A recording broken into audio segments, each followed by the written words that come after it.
So in SEMA, I know, you come from a background of kind of counting calories and weighing stuff and things like that.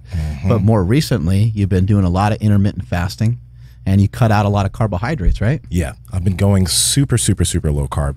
How are you doing that with jiu-jitsu and power? And you're still strong. I mean, I think it was just 2 months ago or so you pulled like a 725 deadlift. Yeah, no, I think it took a little bit of getting used to, and it took a little bit of experimenting with things. Perfect Keto products are pretty awesome for that too, like the MCT oils in the morning. But yeah, it took some time. It took some getting used to not having anything in my stomach and not eating food during the day.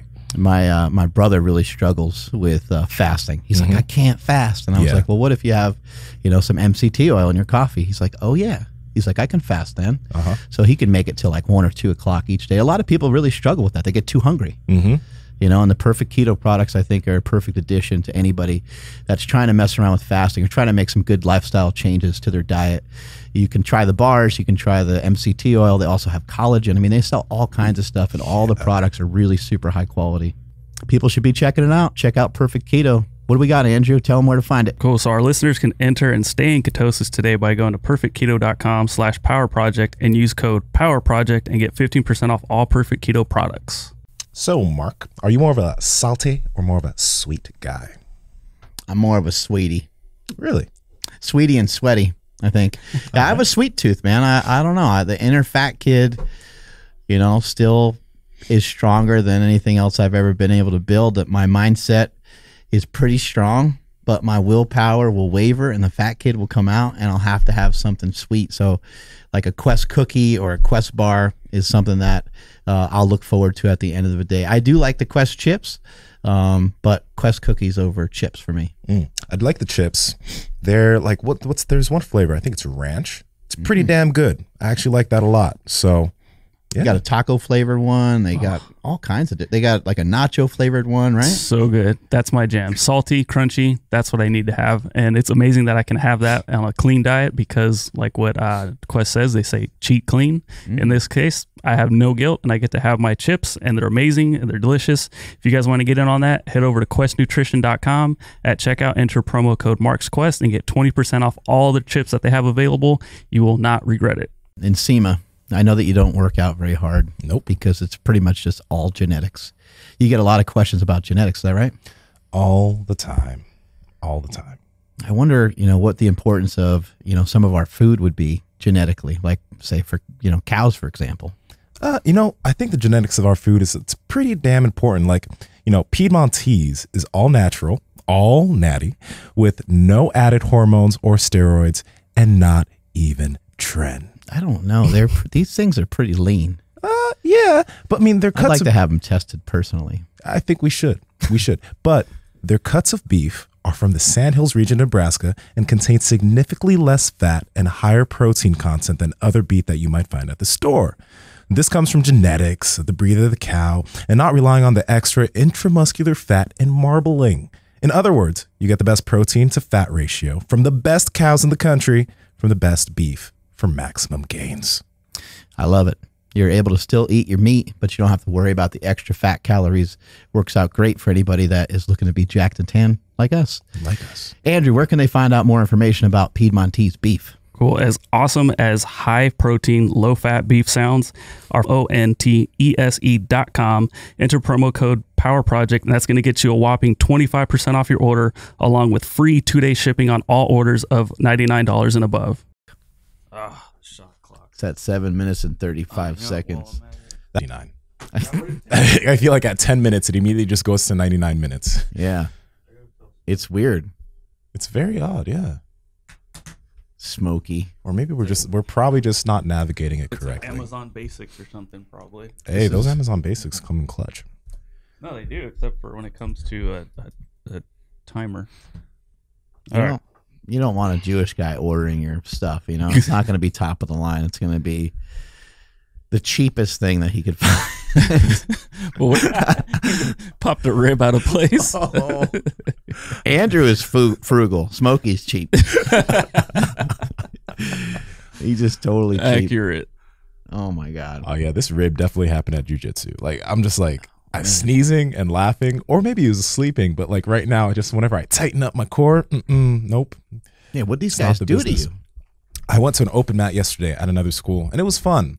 I don't know, man. That's cool. Have you done that before? Yeah, I do that a lot. Like, so I do it so I can like roll with different people. Because if you roll with the same people at your school all the time, you kind of know what they're gonna do, and you kind of know their game. Maybe they got a little different shit going on too, like sparring. But some of the guys I rolled with were like doing things that nobody at my school like had a game based around that. So it was fun to have to deal with. It's really good. Have you guys seen Stylebender? Did you see what yes. he did? Yeah, that was. Oh my god, I love Israel Adesanya.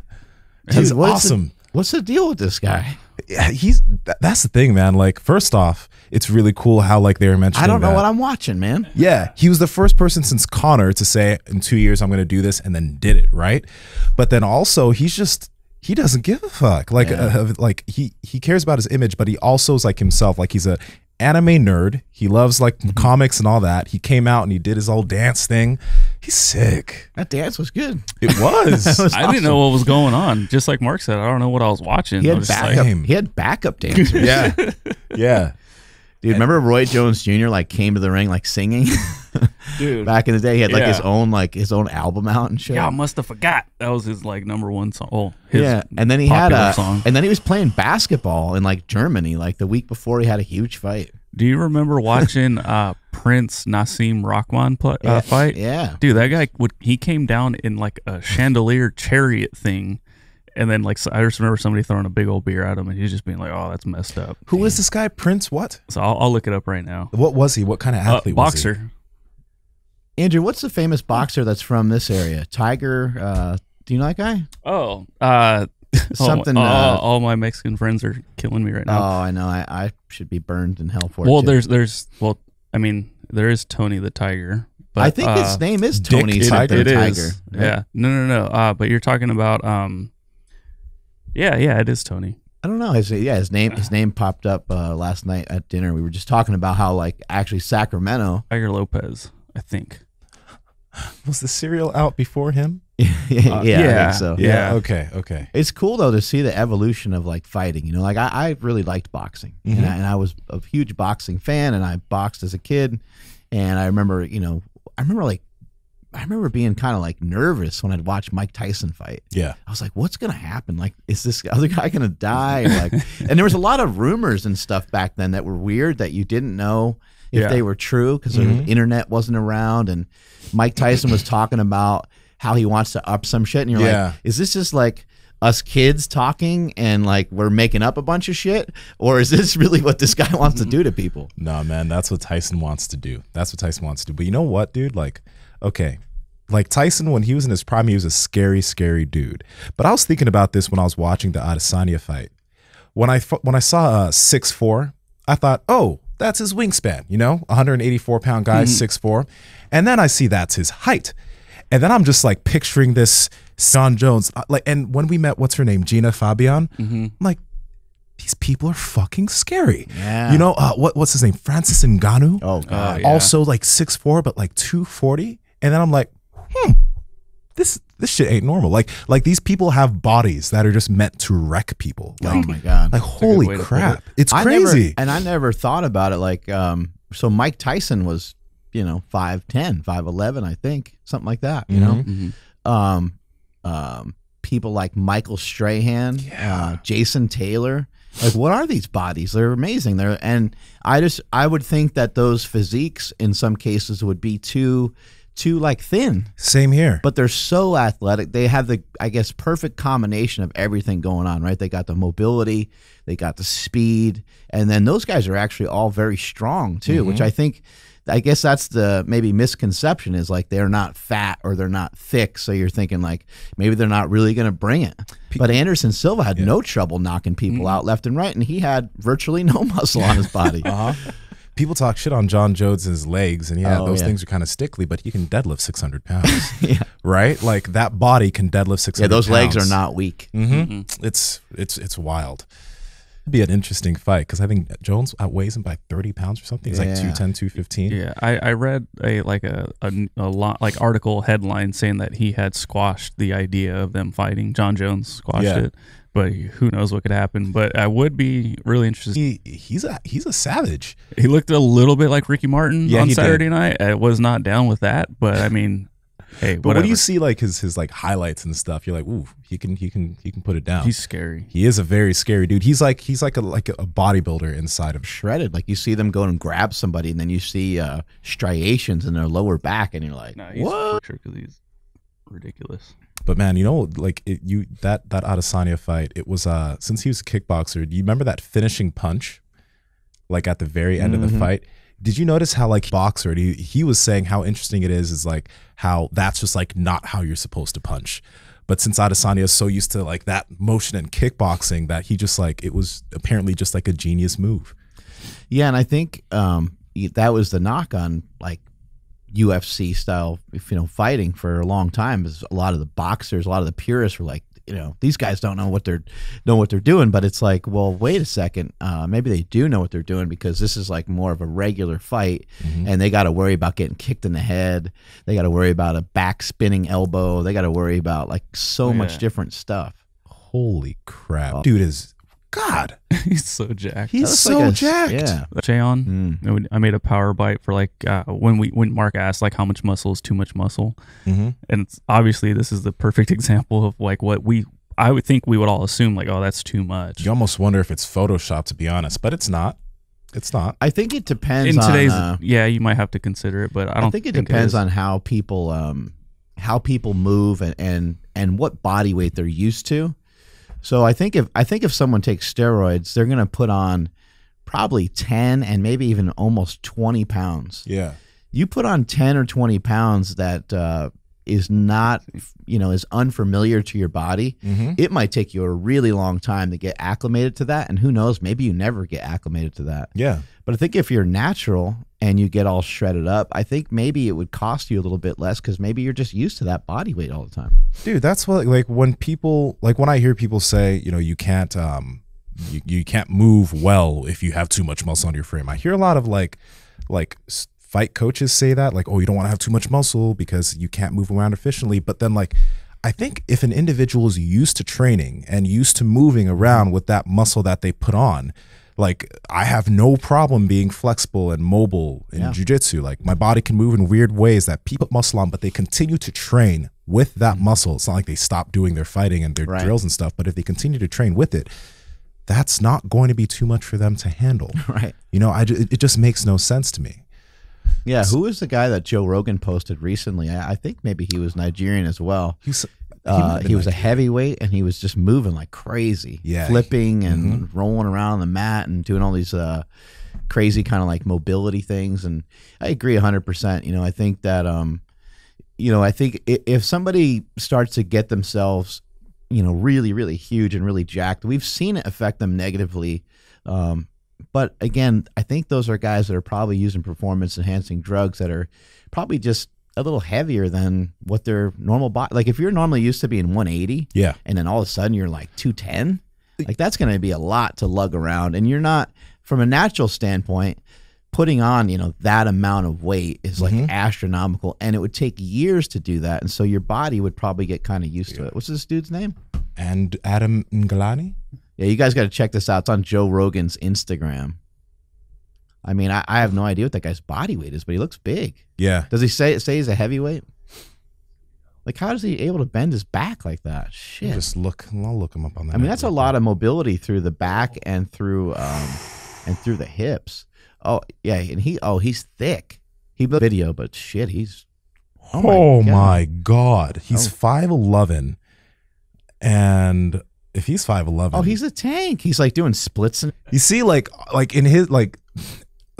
I'm pretty sure he's used to carrying that weight around. Yeah. Like, it just makes sense. He's look at that. Oh my god. Yeah, you're not used to that body weight doing that. I mean, you're definitely used to your body weight if you can do the splits like that. Yeah. See, no, I think you hit the nail on the head there. If an individual does if they do PEDs and put on 30 pounds, okay, yeah, they're not going to be able to, you can't use that efficiently.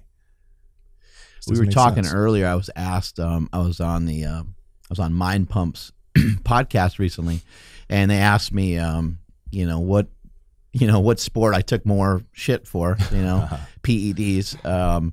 Was it for bodybuilding or powerlifting? And I actually, like, afterwards, when I answered the question, I just thought about it more, and I was like, well, I don't really know. You know, I took quite a bit for both, you know. And that's what happens to people is, like, you take some and it's like you get good results and you're like, shit, I benched 700 pounds off of this. Like, I wonder what this would do. And I'll admit too, I definitely got reckless with it, but and you can justify anything to yourself once you start kind of like rolling down that hill. Kind of has a snowball effect, and you're like, oh well, it doesn't hurt. That doesn't seem like it's hurting me. It's just making me stronger. So you just take more and more, right? And you know, in bodybuilding, it seemed like I had to take steroids more frequently because of the type of steroid that I took. It was they're faster acting.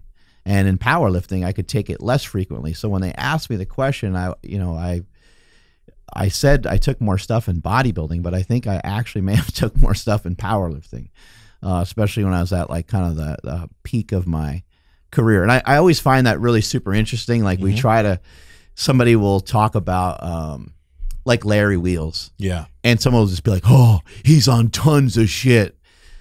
It's like, well, a lot of people are a lot of people are throwing the kitchen sink at trying to be stronger too. Yeah. And they don't look like him, and they're not nearly as strong as he is. A lot of people, a lot of people that like are on a lot of stuff put in the work if you're doing that.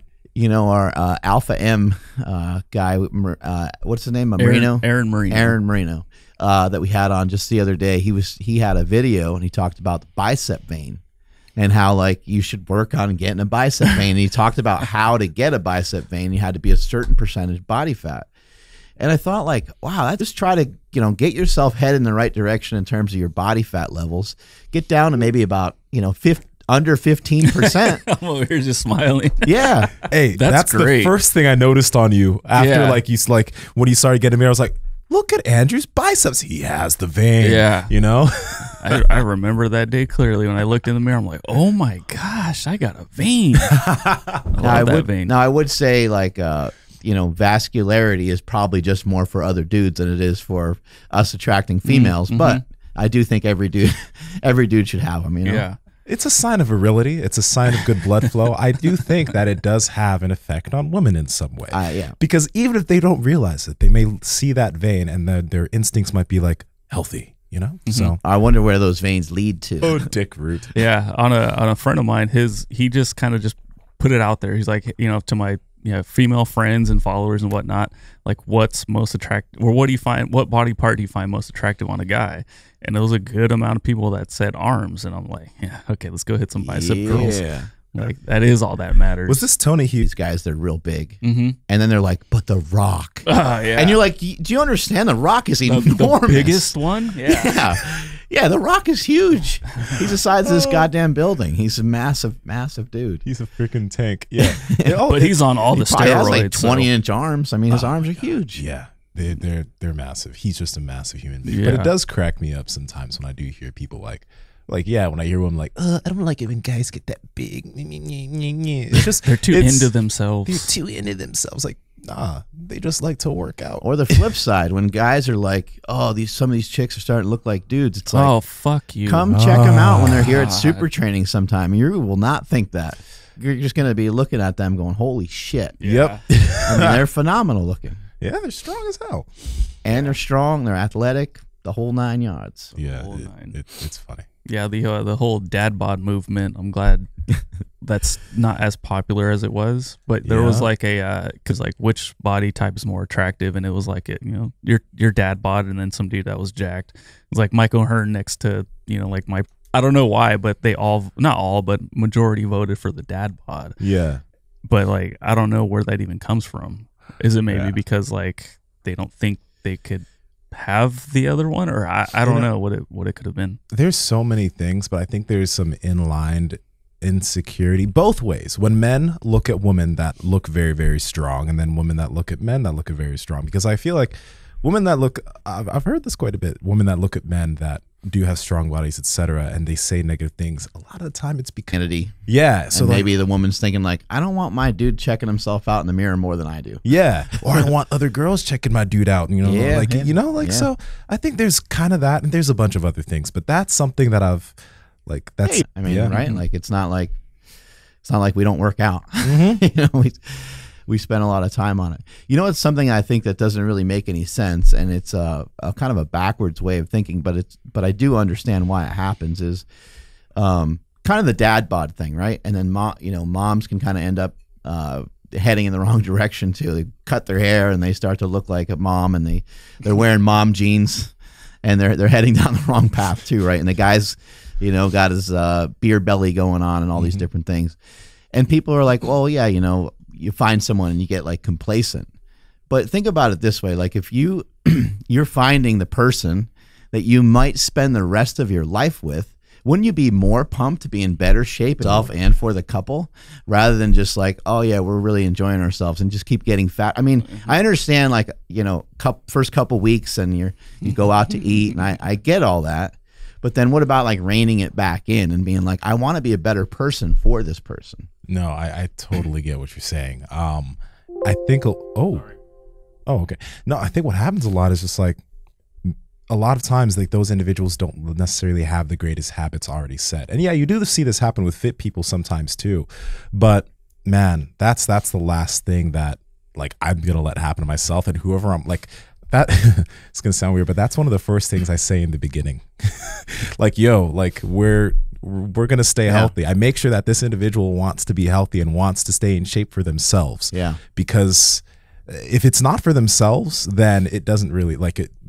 Yeah, it's not gonna be a big deal over time. Yeah, you gotta kind of put it out there at first, like so they know like that you're gonna be training. Yeah. And that you're gonna be always a little Looney Tune with your food. Right. Yeah. And I want you to be healthy too. Right. Stay in shape over over these years. Andrew, your family ever get weird about like thinking that you're going to be judgmental because you've gotten into all this? It's like, here's cousin with the plate. They say, oh shit. they turn around like, no. They just throw it over their shoulder. Whoa. Hey, yeah. Andrew, How'd that get there? Yeah, exactly. But, I don't know. I try not to like, oh, you shouldn't eat that, or you shouldn't, it's more like, hey, when you guys want help, like I can help you out for sure. But then like I will help, and then like, oh, you're still eating that, huh? So, yeah. Like, but again, I try not to be a buzzkill, but yeah, they do get a little weird. Yeah, I stay out of their business. I really do, just because like well, first off, I'm young. I'm the youngest in the family. Yeah, I'm the one who works out like the most out of everybody, So yeah, they do think I'm a bit. I am. Yeah, or just like when you mention you don't drink. Oh yeah. Oh come on, just have it. Won't kill you. Just have one. Yeah, it's like why not? I would go on that diet, but man, I need some Mickey D's in my life. Yeah. Well, what about when people? Obviously it's a sensitive topic sometimes when somebody has it. And you're like, but your body, you look like a bitch because you have tits. Like that's not manly. That's not attractive. That's not cool. Like you need to fix your shit up. Yeah, my cousin, get some light beers or something. Yeah, I don't know.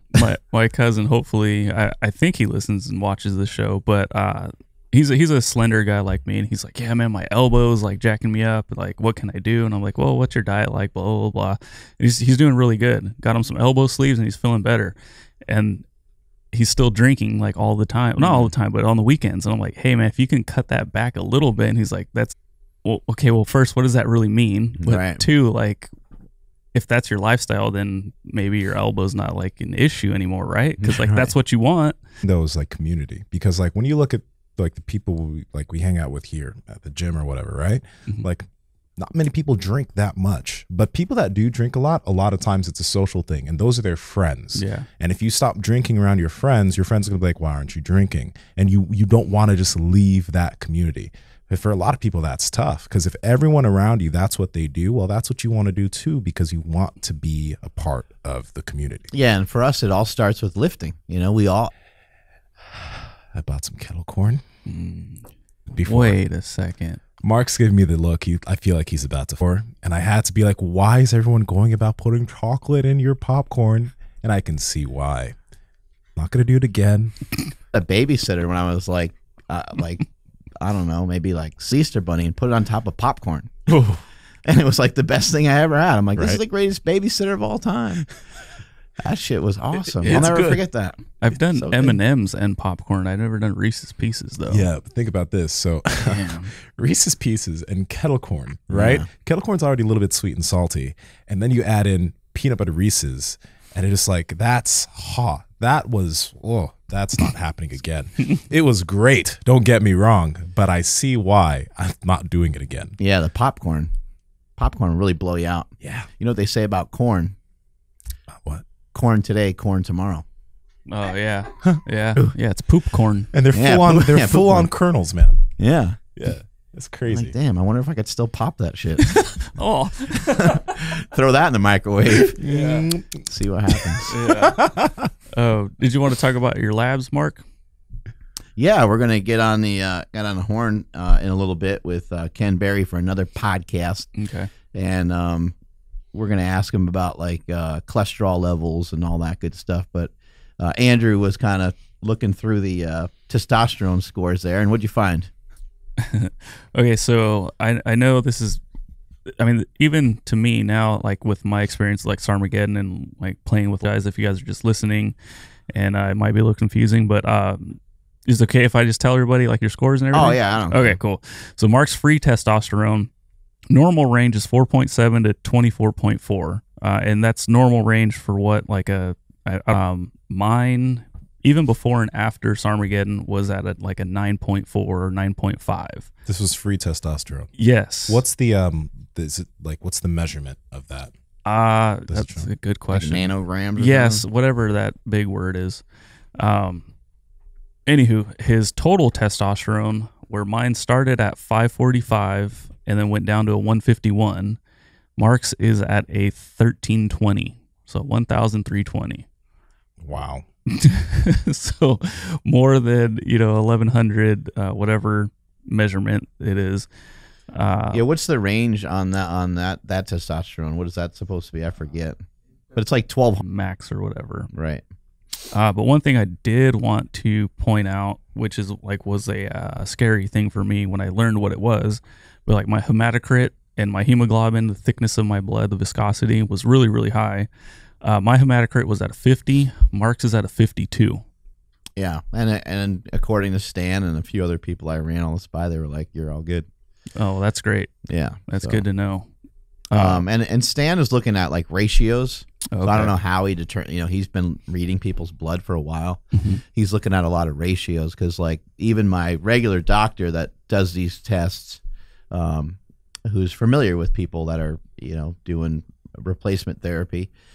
He's looking at it and he's like, oh, this is high, and because he's being super cautious because he's a physician, and that's his livelihood. So he takes it very seriously. So he's going to be a little more cautious. But Stan's like, no, he's like, your ratio and your cholesterol is perfectly healthy. And so I don't know what a lot of that means. I just ask a couple people and say, hey, what do you think? And then they give me that's coming on or no?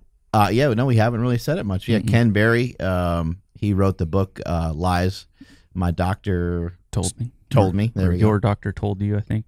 Yeah, either way, it's just look up Ken Berry. It's the biggest book that will pop up if you search his name. Yeah, and we're going to podcast with him in a little while. But it'd be cool to hear his take on some of this stuff on cholesterol and on.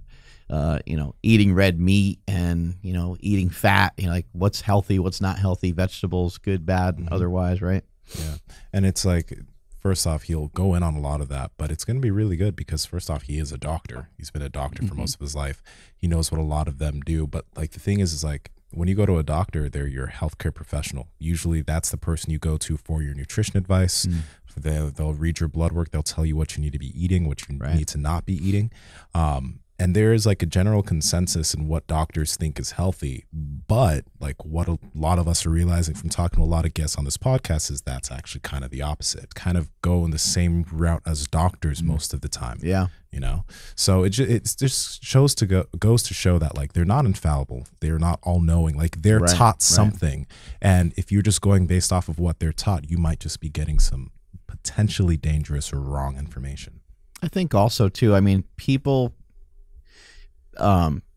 people aren't as concerned until they're kind of like painted into a corner, you know, until they, you know, get this news from their doctor that something's like way off or something's wrong, or they just don't feel right, and then they go to the doctor. But a good thing to do is just to start to, you know, work on your fitness, work on your health. And it could be as simple as a 10-minute walk. It could be as simple as starting. Maybe you don't really like to walk. Maybe you don't like to run. Maybe you want to start lifting or something like that. Just try to find, like, what are a couple healthy practices? Like, what are some things you're doing that are going to be productive, leading you to, like, maybe living a long life is like something that's not on your radar because you're super young and you don't really care that much at the moment. But maybe you're just thinking, like, I just want to feel better every day. And I just would love to be more productive. I'd love to not crash at 12 o'clock or 1 o'clock every day. I'd love to do 3 things or so that are fairly healthy for yourself. And one could be that you have some form of exercise every day, that you try your best to eat well, and then that you work on your sleep. You know, it's like those are all reasonable things to ask yourself to do, and they're not, in my opinion, none of them are hard to implement.